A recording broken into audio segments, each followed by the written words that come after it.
Ok, dans cette vidéo, je vais te montrer comment créer une newsletter automatisée qui va aller chercher les news dans ton domaine, les actualités les plus pertinentes dans ton domaine, et ensuite les analyser, les transformer en newsletter pour envoyer directement par mail aux personnes abonnées à ta newsletter. Tout d'abord, je vais te montrer comment fonctionne le workflow et ensuite, on va le construire ensemble pas à pas, étape par étape. Comme tu peux le voir, le workflow s'exécute assez rapidement.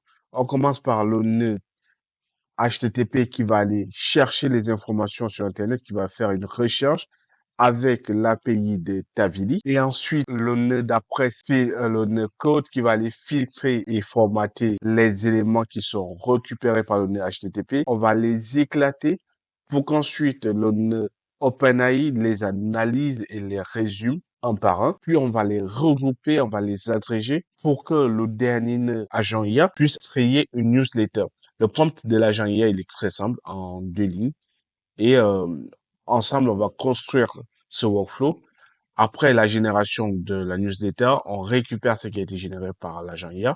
On le met dans le nœud Gmail qui va ensuite envoyer la newsletter aux abonnés directement dans leur boîte mail. Par exemple, pour le test qu'on vient de réaliser, quand on va regarder dans la boîte mail, tu vas voir qu'on vient de recevoir un nouveau mail avec la newsletter. Il est possible d'aller encore plus loin en termes de présentation, en termes de structuration en HTML. On va rester simple pour la démonstration. Mais lorsque tu vas mettre en place, tu peux tout simplement bien structurer, bien présenter ta newsletter pour qu'elle soit intéressante et digeste pour tes abonnés. Ici, le but, c'est de te montrer le déroulement du workflow, comment est-ce qu'il fonctionne et ensuite pouvoir le reproduire. À la fin de la vidéo, je vais mettre à ta disposition ce workflow dans mon GitHub, dans mon Gist, où tu peux retrouver tous les workflows que je présente dans mes vidéos. On revient ici. Ça, c'est tous les workflows que je présente et que certains n'ont pas encore été présentés sur la chaîne. Tu peux les avoir gratuitement dans mon GitHub. Tu as juste à venir, tout simplement. Tu viens dans le GitHub. Tu ouvres le workflow qui t'intéresse. Par exemple, ton premier agent IA. Il a été créé dans le cadre d'une vidéo. Si la vidéo est déjà sortie, je te la mettrai dans les suggestions. Tu viens tout simplement, tu copies le code JSON, tu viens, tu ouvres N8N, tu ouvres un nouveau workflow. Quand tu es dans ton nouveau workflow, tu as juste à coller le code que tu as copié dans GitHub et ça y est, tu as déjà ton agent IA prêt à être utilisé et il te reste juste à mettre les credentials et organiser ton workflow, à changer le prompt si tu le souhaites. On retourne à notre workflow d'automatisation. À présent, on va le construire étape par étape. La première étape de tout workflow, c'est de choisir le trigger. On va utiliser le trigger de clic pour tester le workflow. Ensuite, l'élément qu'on va devoir mettre, c'est le HTTP node. C'est celui-là qui va nous permettre de faire des appels API de l'API de Tavily pour pouvoir aller faire des recherches sur Google sur notre thématique. Tout d'abord, pour avoir la clé API, il va falloir que tu crées un compte sur Tavily. Tous les liens utiles que je présente dans cette vidéo, tu les auras dans la description. Tu auras juste à cliquer dessus. Donc, une fois que tu as créé ton compte sur Tavily, tu vas arriver dans ton interface d'accueil. Tu vas ensuite cliquer sur documentation qui va directement t'ouvrir cette page. Tu vas aller dans Quick Start. Une fois que tu es sur la page de Quick Start, tu vas venir ici, tu vas descendre, tu vas aller dans CURL, tu vas copier, tu vas venir dans ton workflow, tu vas aller dans Import CURL, tu vas coller et tu vas importer. Ça va permettre que ton HTTP soit pré-paramétré pour ta clé API. Tout ce qui te restera à faire, c'est de venir ici, coller ta clé API de Tavily. Donc, ce que tu vas faire, c'est que tu vas revenir dans ta page d'accueil. Tu vas cliquer sur API Key. Tu vas la nommer. Je vais mettre YT tuto. YT tuto. Tu vas aller cliquer sur Create. Ta clé API est créée. Tu as juste à la copier, à revenir dans ton N8N. Vu que le nœud HTTP est déjà préconfiguré, tu as juste à venir ici et coller ta clé API. Tout simplement. Tu peux la voir, ta clé API, elle est là. Si tu en as besoin, tu peux tester si ça fonctionne. Là, on te dit Authorization check your credentials. Parce que j'ai fait une erreur. Tu reviens dans là où tu as créé ta clé API, tu la copies. Tu viens, tu la colles ici, à côté. Tu supprimes ça, tu laisses bien bearer, tu vérifies qu'il y a un espace entre bearer et la clé API que tu vas copier.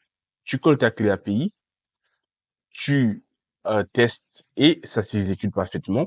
Donc, ta clé API est parfaitement paramétrée. Une astuce pour ne pas cramer ta clé API quand tu fais des tests, c'est de venir ici à droite, de cliquer sur l'épingle pour pin tes data. Ça veut dire que les données que la clé API a récupérées tout à l'heure vont rester et à chaque fois que tu vas tester ton workflow, tu n'auras pas besoin d'exécuter à nouveau ta clé API. Mais pour le moment, je vais désépingler les données parce qu'il y a un élément ensuite que je veux rajouter. Pour rendre plus intéressante la recherche des informations, je vais venir ici dans JSON, dans Body Content Type. Je vais transformer ça. Je vais laisser ça en JSON. Je vais venir ici. Je vais transformer en Using JSON. Et je vais ensuite utiliser ce code que tu auras directement dans le workflow que je vais te mettre dans mon GitHub. Ensuite, tu vas pouvoir adapter cette partie à ta thématique. Ici, c'est le nombre de jours sur lesquels tu veux que l'agent IA recherche les informations sur les 7 derniers jours, dans le cas échéant. Et ensuite, tu mets le nombre maximum de résultats qui doit te retourner. On va à présent tester. Il s'exécute parfaitement. Tu vois qu'il a pris en compte la requête, il allait faire des recherches et il nous renvoie des informations. Et ces informations-là, on va les épingler pour ne pas avoir à faire appel à notre API à chaque fois pour conserver nos tokens et ne pas les cramer. L'étape d'après, c'est d'ajouter un code et d'insérer le code que j'ai fait générer par ChatGPT, assez simple. Ce code également, tu auras accès dans le GitHub, dans le workflow, tu auras tout. J'intègre le code que ChatGPT m'a fourni selon la demande que je lui ai faite et selon le cas d'usage. Je teste le nœud s'exécute parfaitement. On va voir ce qui nous renvoie comme output. Il suffit de double-cliquer. Et là, on a toutes les informations dont on avait besoin. Et là, on va le renommer comme tout à l'heure, filtre et formate les données. Et lui, il fait la recherche, tout simplement. À présent, on va ajouter un split qui va éclater les informations qui sont fournies par le function node. On va exécuter, on va venir ici, on va lui donner le field et lui, il va éclater les informations qui lui sont envoyées par le function node pour ensuite les faire traiter par le nœud LLM Chain. Comme on n'a pas besoin d'outils spécifiques, on a juste besoin d'une IA qui va analyser et résumer ce qu'on lui donne comme information. On lui rajoute le nœud OpenAI. Je vais lui mettre les credentials. Le modèle que je veux, c'est 4.1 mini. Je vais venir ici. Je vais chercher à lui rajouter un prompt système, tout simplement. Très basique. Ce que je t'ai montré tout à l'heure. Analyse et résume les points clés, point par point. Et là, il va regarder no prompt specified. OK. Parce que ici, lui, de base, il attend l'input d'un chat. Donc, je vais venir ici, je vais lui dire qu'est-ce qu'il doit utiliser comme input pour effectuer son action. Et là, il analyse, il fait son travail et ensuite, il va restituer ce qu'il a réalisé comme travail. À présent qu'il a terminé son exécution, on va regarder ce qu'il nous a fourni comme output. OK. Ça a l'air assez intéressant. Une analyse et un résumé point par point des articles listés. OK. Il nous donne l'output. L'étape d'après, c'est d'agréger tout cela pour avoir un seul bloc à la fin. Donc, on va venir ici. On va agréger les informations. On va run le module. On a un bloc. Et là, pour tout réordonner. Et ensuite, on va ajouter un LLM, comme tout à l'heure. Je vais lui donner en input ces informations.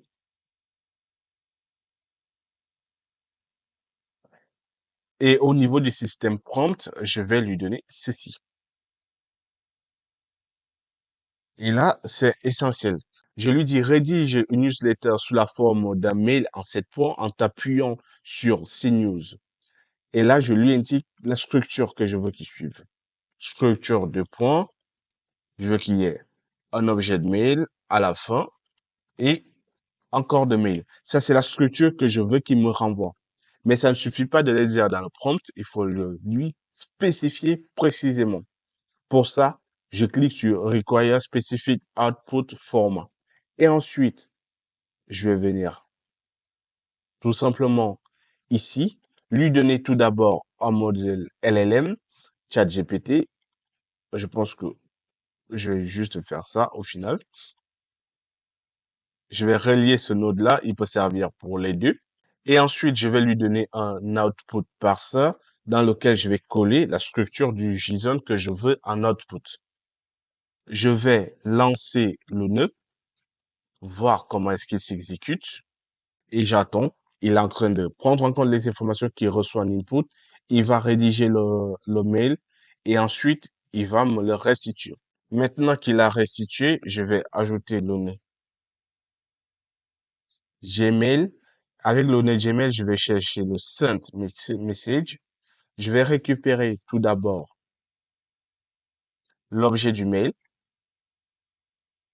Ce n'est pas optimisé, le prompt n'est pas du tout optimisé. Là, c'est juste vraiment pour te montrer comment créer la newsletter et ensuite, toi-même, tu pourras optimiser le prompt. Je vais te montrer un petit agent IA que j'ai créé qui me permet généralement de générer des instructions, des tests pour mes agents IA de façon assez simple et tu me diras si ça t'intéresse. À présent, je lui ai mis le sujet, le corps de la newsletter. Je vais également lui mettre l'adresse mail de réception. Je teste le nœud pour voir s'il s'exécute parfaitement. Il envoie.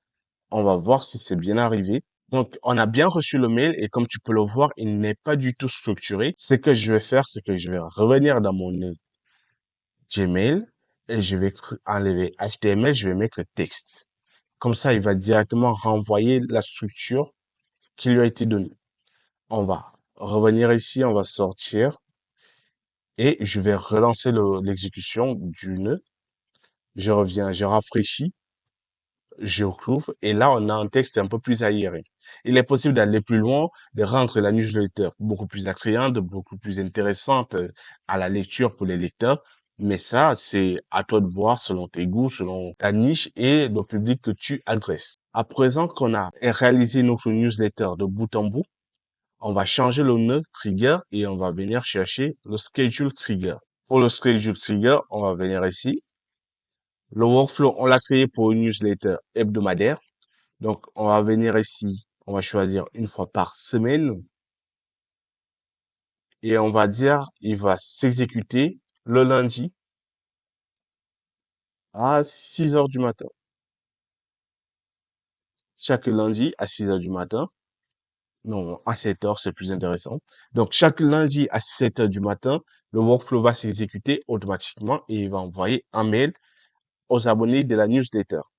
Je vais retester le workflow pour voir s'il fonctionne parfaitement. Et ensuite, on va cliquer sur le dernier bouton pour lancer la newsletter. Donc, je lance le test. Le workflow s'exécute. Là, il est en train d'analyser. Ensuite, il va envoyer au nœud d'après pour agréger. Et lui, il va finir par trier la newsletter comme on la souhaite à la fin. On laisse le workflow s'exécuter tout simplement. Ça y est, le workflow s'est exécuté. On va aller voir ce qu'il nous a retourné comme réponse. Et donc là, on a de nouveau notre workflow, notre newsletter qui est parfaitement arrivé. Donc voilà, la newsletter est créée et pour la mettre en production, il y a juste deux choses à faire. La première, c'est enregistrer le workflow et la deuxième, c'est l'activer. Et donc, il suffit de le laisser comme ça et chaque semaine, ce workflow va s'exécuter. Mais il y a un élément à ne pas oublier quand tu épingles les données dans tes workflows. Et c'est lequel? C'est de désépingler à chaque fois avant de mettre en production. Parce que si tu laisses épingler, à chaque exécution, ça va reprendre les mêmes données et tu auras l'impression que c'est une erreur alors que c'est juste le fait que tu n'as pas désépinglé les données. Ça peut être très problématique lorsque tu mets des workflows en production chez tes clients. Donc, il faut faire attention à ça. Après avoir désépinglé, on enregistre et on laisse le workflow tourner. Chaque semaine, on a une newsletter qui va partir aux abonnés de la newsletter en question. Merci d'avoir regardé la vidéo. J'espère que tu auras apprécié et surtout qu'elle t'aura intéressé et qu'elle t'aura été utile. N'hésite pas à t'abonner, à laisser un like et à laisser un commentaire. Dis-moi si tu as des idées de workflow, des idées d'automatisation ou d'agent IA que tu aimerais que je réalise. Et je te rappelle, tu peux retrouver tous les workflows que je présente sur cette chaîne dans mon GitHub. Il te suffit de venir, d'ouvrir le workflow qui t'intéresse, de copier le code et de le coller sur N8N. Tout simplement. Ce workflow également sera présent dans mon GitHub. Donc, n'hésite pas à le récupérer. Ça t'évite d'avoir à le construire de A à Z. Il te suffira juste d'aller créer ton accès API sur Tavily et ensuite de créer ton accès OpenAI sur la plateforme Playground de OpenAI et aussi de créer ta connexion entre Gmail et N8N. D'ailleurs, dis-moi si ça t'intéresse que je te montre comment connecter tous les outils de Google, que ce soit Google Sheet, que ce soit Google Doc, Google Drive, Gmail à N8N. Je peux te montrer tout ça en une vidéo assez rapide. Dis-moi en commentaire si ça t'intéresse. N'hésite pas à t'abonner, à laisser un like et je te dis à très bientôt.